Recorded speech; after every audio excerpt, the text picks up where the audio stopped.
nosso Deus e grandiosa a sua misericórdia. E é por isso que eu estou aqui, que você está aí, para juntos agora nós refletirmos na palavra do Senhor, aqui no programa A Voz da Profecia. Seja você muito bem-vindo, muito bem-vinda. Vamos orar juntos? Senhor, vamos agora abrir Tua palavra para estudá-la, o que para nós é um grande privilégio. Peço-te humildemente, Senhor, abençoa-me todos que estão orando comigo agora, para que o Espírito Santo nos ilumine na compreensão desta mensagem. Que o Senhor, pelo Espírito Santo, encha o nosso coração de paz, de alegria e de esperança no Senhor, pela certeza de que nós pertencemos a Ti e os Teus olhos estão sempre voltados para os Teus filhos com carinho. Oramos no santo nome de Jesus. Amém. Eu gostaria de iniciar a mensagem de hoje com o verso bíblico que está na segunda carta de Paulo a Timóteo, capítulo 2, verso 19. A mensagem de hoje nasce desse verso. Esse verso tem me trazido muito conforto em meio às lutas e desilusões da vida, porque todos passamos por problemas, todos enfrentamos dificuldades. Não fique você pensando que por estar aqui pregando na TV Novo Tempo, todo arrumadinho, né? Nesse cenário bonito, e você olha para mim e pensa assim, esse aí vive no mar de rosas. Doce ilusão. Todos nós, seres humanos, temos nossas lágrimas escondidas por trás dos nossos sorrisos. Todos nós, muitas vezes, ou algumas vezes, estamos sorrindo por fora, mas chorando por dentro. Assim é a vida.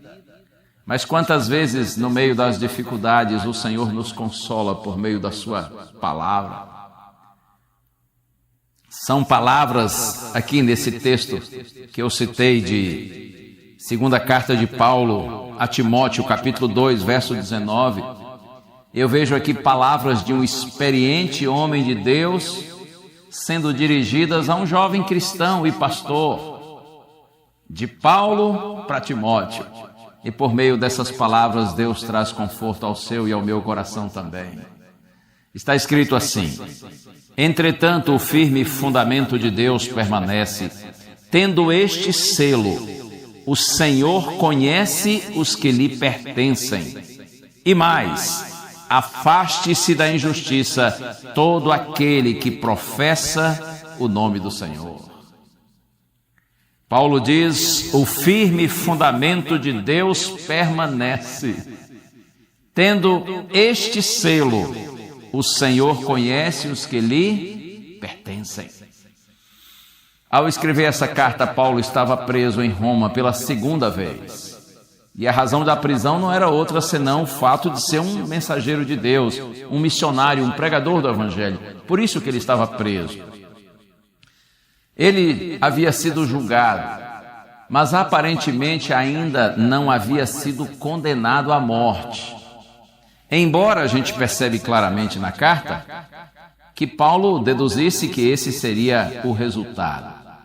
Sabendo que o seu fim estava próximo, o apóstolo sentiu a necessidade de fortalecer a fé do seu filho espiritual e seu colaborador Timóteo. Esse é, portanto, o último texto escrito por Paulo. E observe aqui um detalhe. Apesar de estar ciente da sua injusta execução próxima, Paulo sente-se ainda assim motivado a dizer a Timóteo que ele deveria permanecer firme na fé em Deus, que ele deveria seguir um ministério digno de um fiel pastor, deveria suportar as aflições que viriam, porque os desapontamentos e desilusões poderiam vir a qualquer momento, amigos poderiam abandoná-lo, algumas expectativas do jovem pastor não se realizariam, perseguições poderiam ocorrer. Mas Paulo diz assim: existe uma segurança com a qual você, Timóteo, pode contar. O firme fundamento de Deus permanece, tendo este selo: o Senhor conhece os que lhe pertencem. O firme fundamento de Deus permanece, significa que nossa confiança repousa sobre um alicerce seguro, a solidez e imutabilidade do caráter do nosso Deus e suas fiéis promessas que são reveladas nas Escrituras Sagradas. E Paulo diz assim: e tem este selo, o Senhor conhece os que lhe pertencem. Você sabe que o selo é uma marca de autenticação e propriedade. Essa é a maior realização e conquista do ser humano, saber que você pertence legitimamente a Deus. E o seu Deus conhece você. O salmista já dizia, Salmo 1, verso 6, o Senhor conhece o caminho dos justos.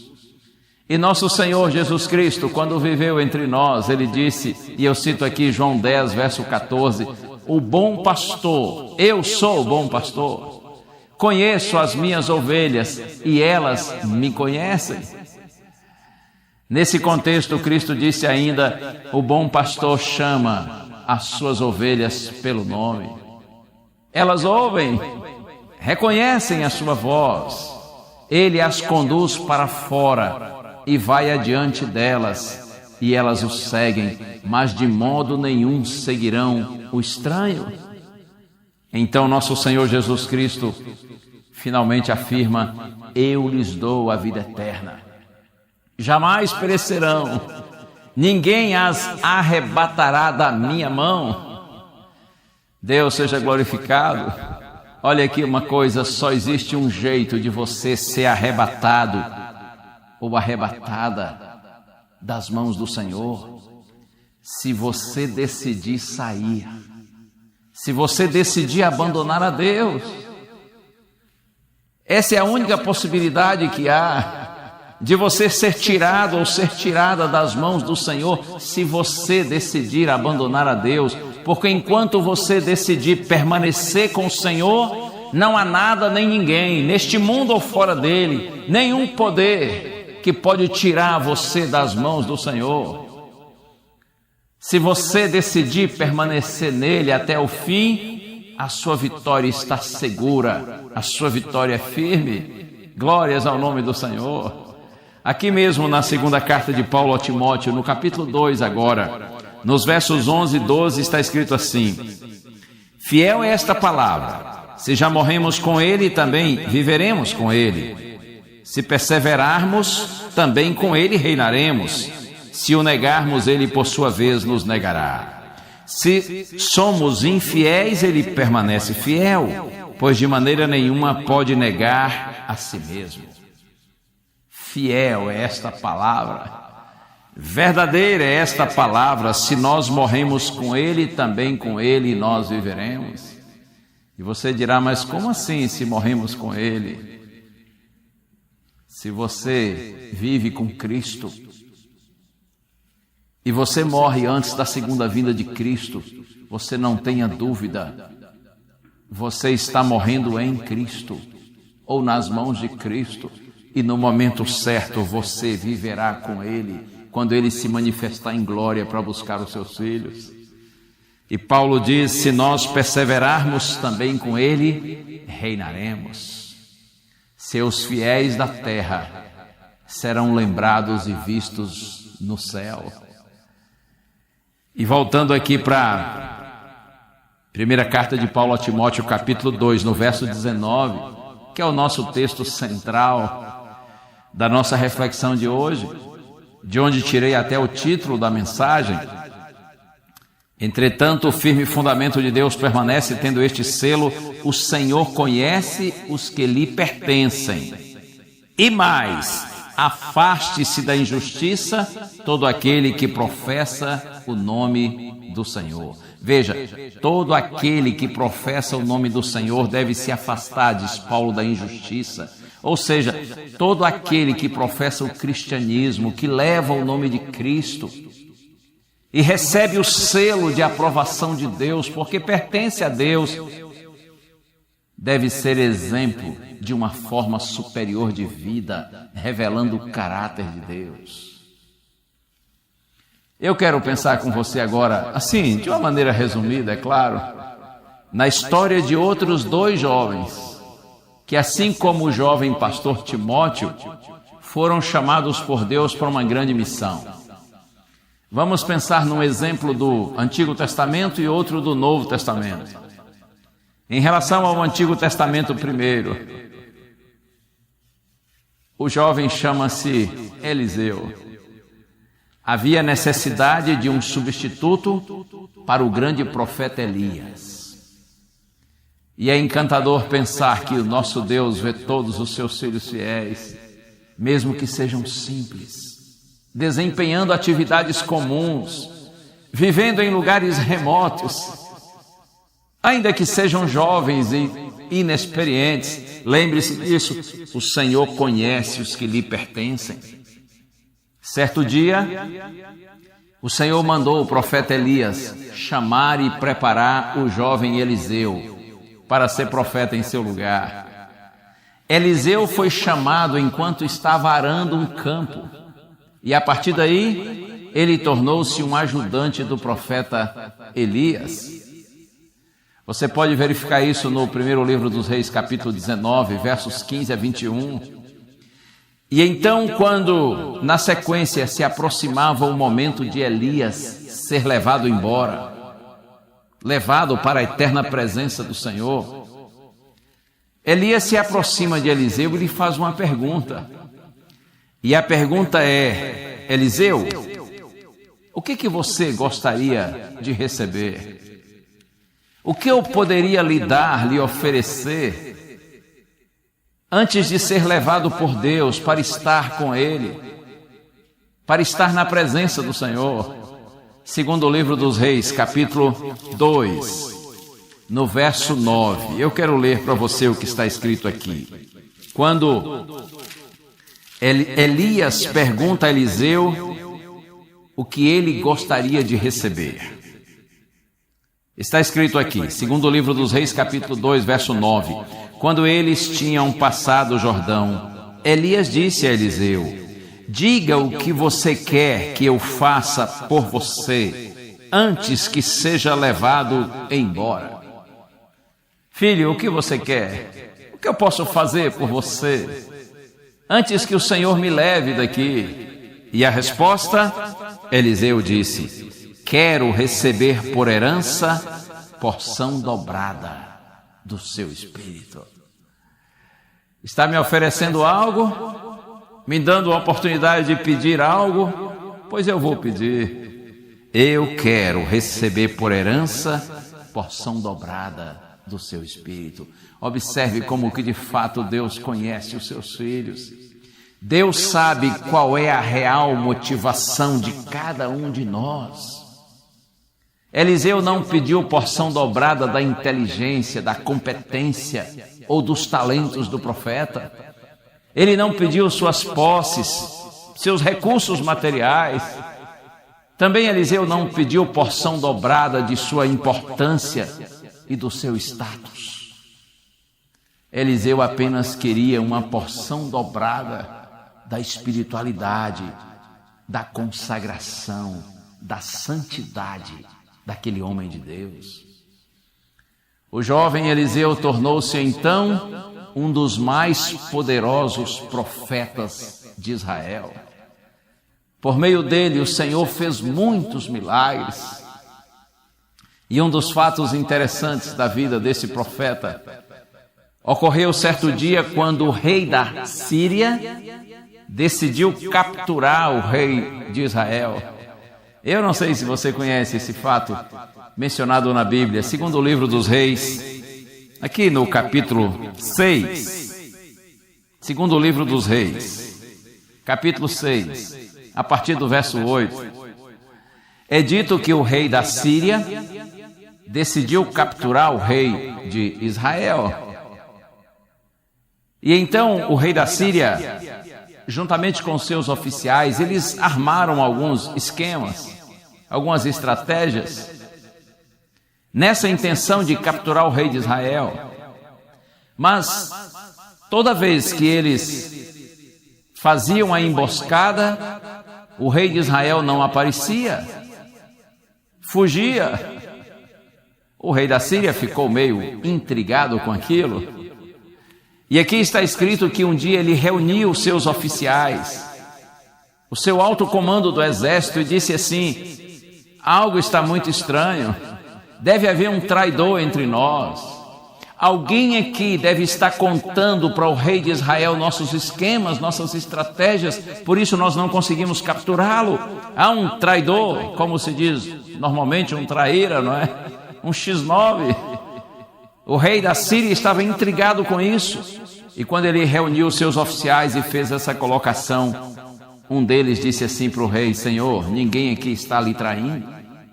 A questão é que existe lá em Israel um profeta, que tudo o que o Senhor diz, até no seu quarto de dormir, ele ouve, ele sabe. Uau, incrível, não é? E então o rei da Síria disse: bom, já que é assim, nós temos que capturar primeiro o profeta antes do rei. Ora, se ele não conseguia pegar nem o rei, quanto mais o profeta, que era quem informava ao rei todas as coisas.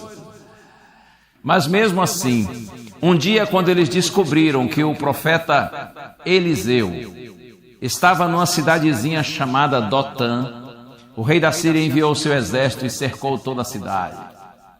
Aí, um jovem que trabalhava como secretário de Eliseu saiu de casa cedo e notou que toda a cidade estava cercada pelo exército sírio, e o moço ficou desesperado.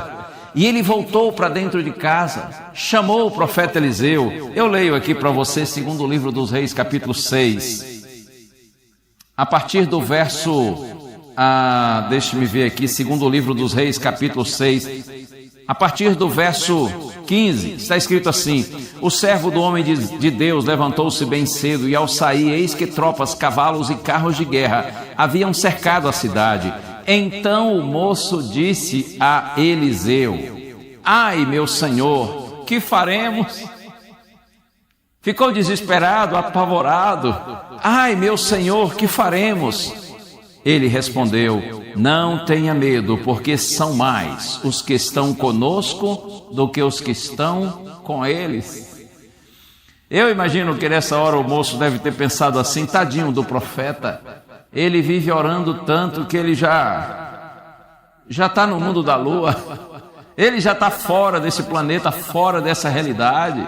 Ora, o exército da Síria está aqui, pronto para capturá-lo, e ele diz assim: fica tranquilo, são mais os que estão conosco do que os que estão com eles. Como assim, se só estamos nós dois aqui? E se o exército sírio está furioso para capturá-lo? E agora veja no verso 17, e Eliseu orou e disse: Senhor, peço-te que abras os olhos dele para que veja. O Senhor abriu os olhos do moço, e ele viu que o monte estava cheio de cavalos e carros de fogo ao redor de Eliseu. Acredite, Deus cuida, Deus protege, Deus guarda os seus filhos. Com Deus nós somos maioria. Nossa vitória vem do Senhor no tempo certo. Eliseu orou e disse assim: Senhor, mostra para ele o que o Senhor já mostrou para mim. E quando o moço abre os olhos, pelo poder de Deus, a cortina que separa o mundo visível do invisível foi removida. E o moço, secretário de Eliseu, viu que anjos de Deus estavam guardando o seu servo que ali estava, porque lembre-se disso, Deus cuida dos seus filhos, porque o Senhor conhece os que lhe pertencem. Eu disse que citaria um jovem do Antigo Testamento e outro do Novo, pois agora eu cito uma garota do Novo Testamento. Havia chegado o que a Bíblia chama de a plenitude do tempo, ou o tempo certo, o tempo exato. O Filho de Deus deveria apresentar-se ao mundo como homem e viver entre os homens e morrer em nosso lugar. Uma mulher deveria ser escolhida para ser a mãe de Jesus. Então você conhece a história. Lucas, no capítulo 1, está escrito que o anjo Gabriel foi enviado a Nazaré, uma cidade da Galileia, para conversar com uma jovem chamada Maria, que estava noiva, estava para casar-se. com um homem por nome José. E o anjo se apresentou a Maria e disse assim: salve, agraciada, o Senhor é contigo. E Maria ficou perplexa, afinal de contas estava diante de um anjo de Deus. E ela pensou: o que pode significar isso? E o anjo lhe disse assim: Maria, não tenha medo. Eu lhe trago uma grande notícia, você vai engravidar. Você vai dar à luz a um filhinho. Ele deverá chamar-se Jesus, porque ele salvará o seu povo dos seus pecados. O seu filho será grande, será conhecido como Filho do Altíssimo. Ele será rei, reinará sobre a casa de Davi, e o seu reinado não terá fim. E Maria disse assim para o anjo: mas calma, seu anjo, como pode ser isso? Eu sou uma jovem, estou noiva, mas eu sou virgem. Eu nunca tive relacionamento com homem algum. Será que o Senhor estaria falando de um milagre? E o anjo lhe disse: sim, Maria, o Espírito Santo cobrirá você com a sua sombra. O poder do Altíssimo lhe envolverá. E o ente santo que há de nascer de você será o Filho de Deus. Porque para Deus, Maria, nada há de impossível nas suas promessas. E o que me encanta mais é a reação de Maria diante da notícia dada pelo anjo. Certamente que ela não compreendeu tudo o que o anjo disse, até porque foram revelações profundas, sublimes, nas quais certamente ela nunca havia pensado. A sua cabeça ainda estava um pouco confusa, mas Maria entendeu que tudo aquilo vinha de Deus. Era um propósito e uma escolha de Deus para ela. E me encanta a reação dessa garota. Lucas capítulo 1, no verso 38, então Maria disse: aqui está a serva do Senhor, que aconteça comigo o que você falou. Então o anjo foi embora. Aqui está a serva do Senhor, que aconteça comigo o que você falou. Que a palavra de Deus, a vontade de Deus, os propósitos de Deus se realizem na minha vida. É por isso que Paulo diz que o firme fundamento de Deus permanece. Tendo este selo, o Senhor conhece os que lhe pertencem. Na sequência da narrativa aqui de Lucas, Maria, depois que engravidou por um milagre efetuado através do Espírito Santo, ela foi visitar Isabel, que era parente dela. E quando chegou e cumprimentou Isabel, está escrito que Isabel, possuída pelo Espírito Santo, exclamou assim: bendita é você entre as mulheres, e bendito o fruto do seu ventre.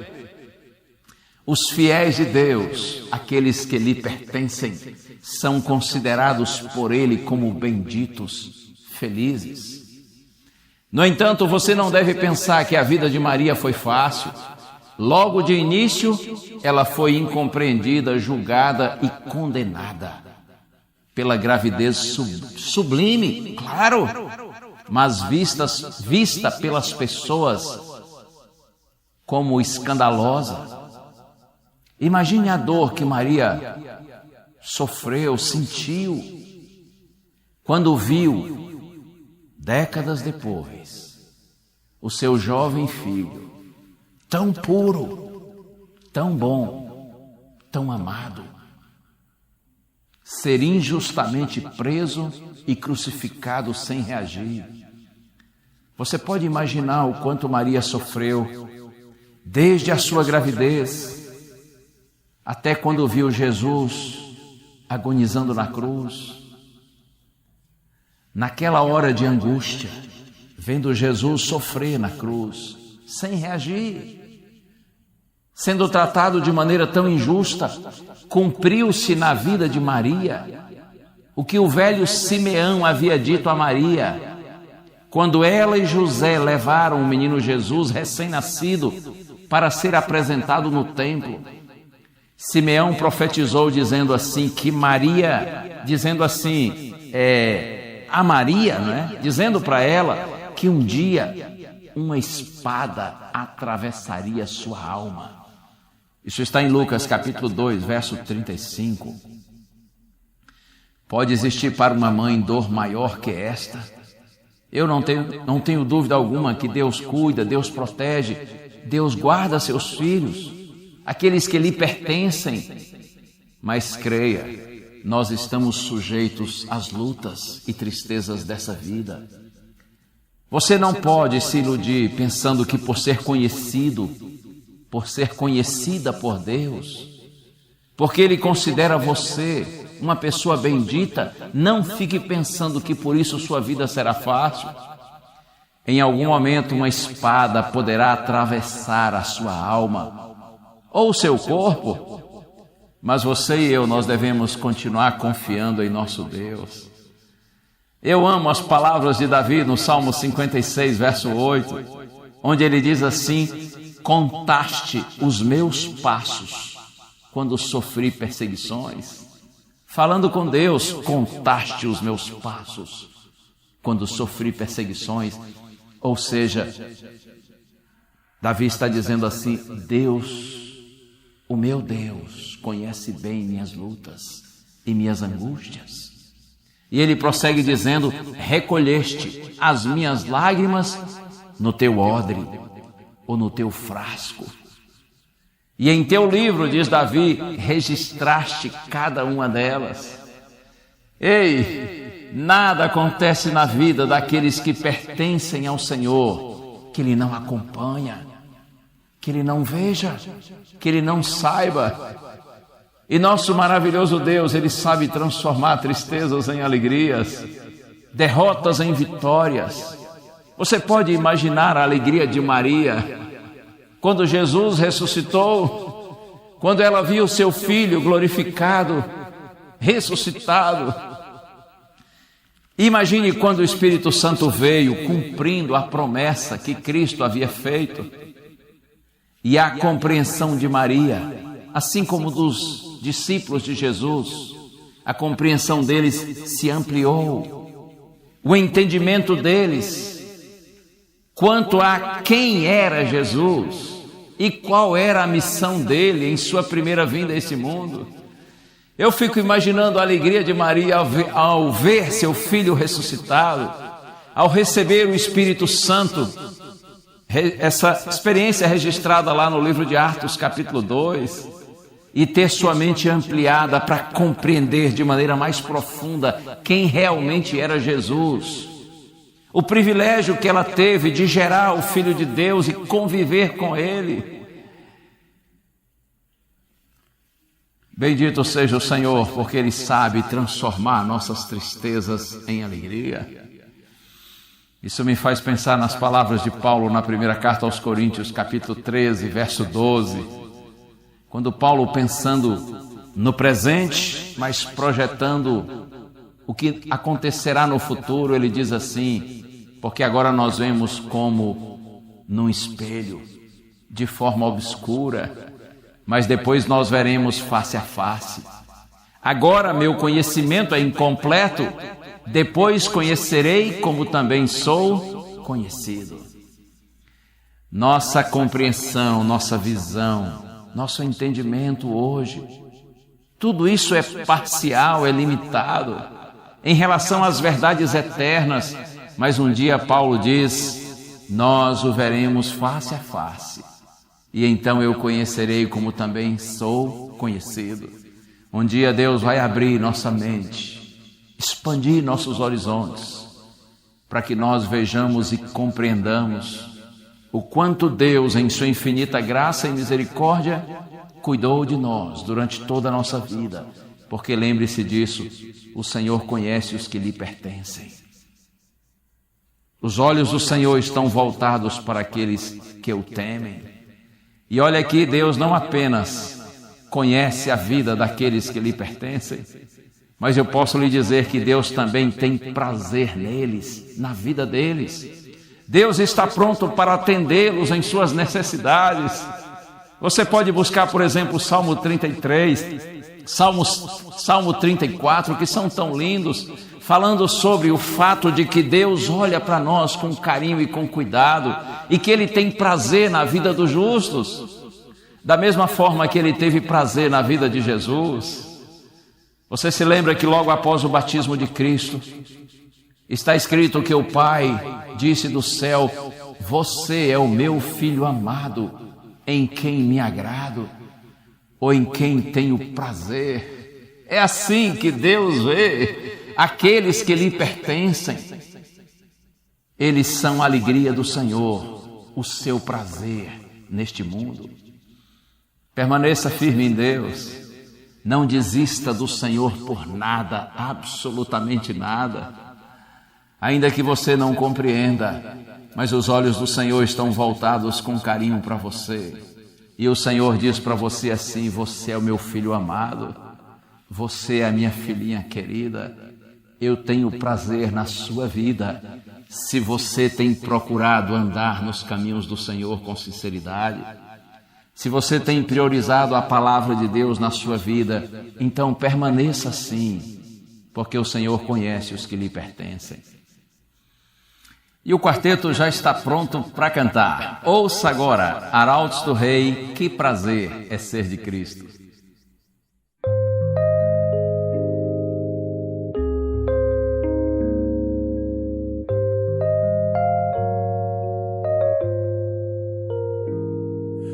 Que prazer é ser de Cristo, nele crer e confiar,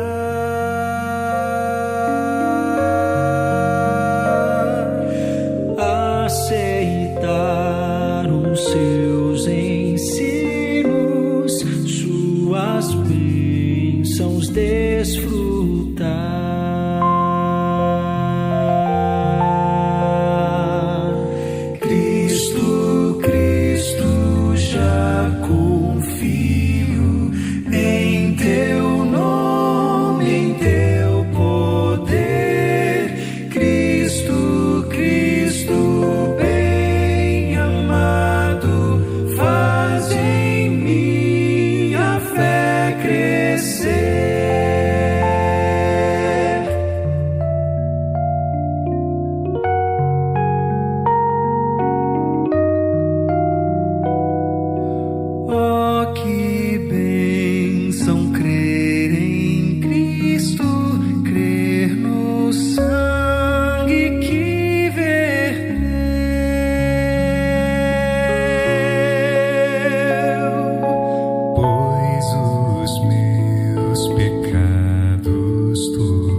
Deles não se lembra mais.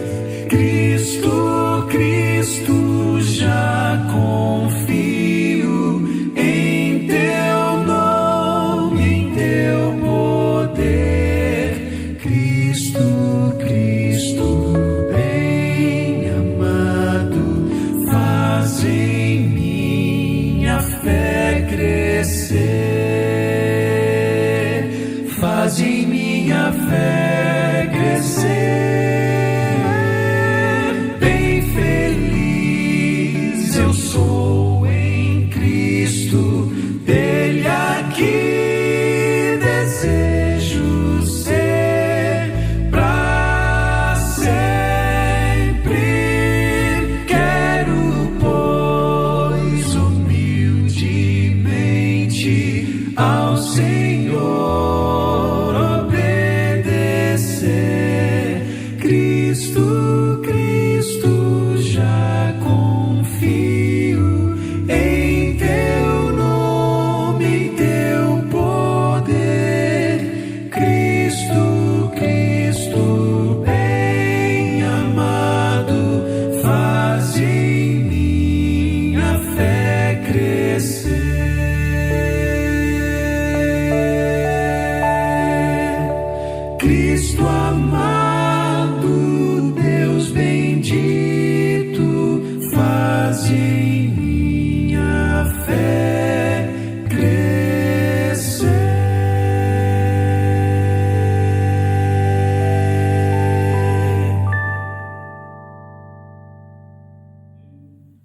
Isto é muito precioso. Só aqueles que verdadeiramente são de Cristo é que sabem quão prazeroso isto é. Não significa que nossa vida seja fácil, que nós vivemos um mar de rosas porque amamos Cristo e seguimos os seus ensinos. Dificuldades existem para todos que vivem neste mundo, mas quando você tem Cristo e pela fé você anda com Ele, você sente segurança no Senhor. Porque você sabe que você não está sozinho, Ele está com você todo o tempo. Não foi isso que Jesus prometeu? Eis que estou com vocês todos os dias até os fins dos tempos. Eu quero ler um versinho antes da gente concluir. Está aqui, antes da gente orar. Segundo livro das Crônicas, capítulo 16, verso 9. Olha só que lindo, está escrito assim: porque quanto ao Senhor, os seus olhos passam por toda a terra, para dar força àqueles cujo coração é totalmente dele. Quanto ao Senhor, os seus olhos passam por toda a terra. Deus tudo sabe, Deus tudo vê. Seus olhos passam por toda a terra para dar força àqueles cujo coração é totalmente dele. O seu coração pertence ao Senhor? Você tem colocado sua vida no altar de Deus? Tem procurado viver para a glória dele?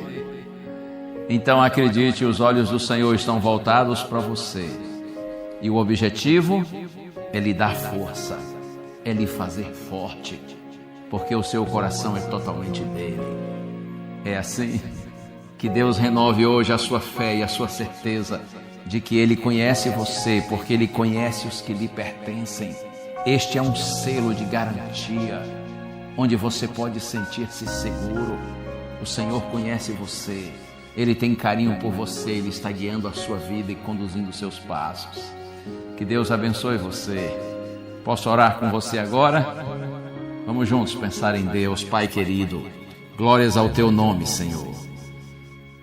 Porque apesar de seres o que Tu és, insondável, incomensurável, grandioso e sublime, olhas para nós sempre com carinho e bondade. E como é bom saber que o Senhor conhece cada um daqueles que lhe pertencem, que lhe amam de todo o coração. Ajuda-nos, Senhor, a permanecermos em Ti, a não nos afastarmos de Ti jamais. Oramos em nome de Jesus. Amém. Amém, amém. Você é precioso, você é preciosa aos olhos do Pai. Permaneça nele. O Senhor conhece os que lhe pertencem. Deus abençoe você. E se o bom Deus permitir, semana que vem a gente se vê de novo. Lembre-se, a voz é nossa, mas a palavra é de Deus. Um abraço. Tchau.